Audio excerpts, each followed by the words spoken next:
Europe 1, 7h12, Thomas Soto. L'édito éco de Nicolas Barret, directeur de la rédaction des Échos. Bonjour Nicolas. Bonjour Thomas. Alors on connaît tous les compagnies aériennes low cost pour les vols Paris-Nice ou Londres-Venise pour les romantiques. Eh bien le low cost s'attaque maintenant aux vols transatlantiques et ça c'est une révolution Nicolas. Oui, parce que vous savez Thomas, je me souviens de cette époque où les compagnies aériennes traditionnelles nous expliquaient que jamais le low cost ne concernerait les vols long courriers, c'est incompatible avec leur modèle économique, etc. Eh ben non, c'est possible. Il n'y a plus de chasse gardée d'ailleurs. Donc la low cost Norwegian va proposer à partir de cet été des vols entre l'Irlande ou le Royaume-Uni et la côte est des États-Unis à partir de 69 €.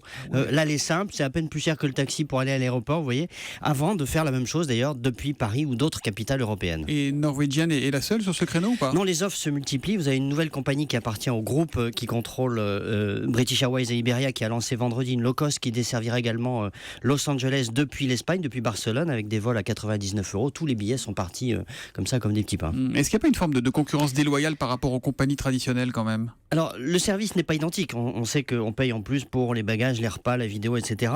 Souvent, les low cost desservent des aéroports secondaires, donc moins pratiques. Tout ça n'est pas déloyal. Ce qui est plus discutable, évidemment, c'est quand ça s'accompagne de dumping social. Là, oui. Norwegian, par exemple, a été obligé de prendre des pilotes sous contrat français pour opérer sur notre marché. Les autorités françaises ont dû quand même faire pression là-dessus. C'était pas prévu au départ.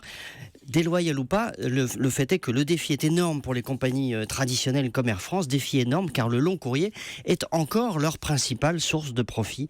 Et ça va être difficile pour elles dans les années qui viennent. Voilà, un monde en pleine évolution, l'aviation.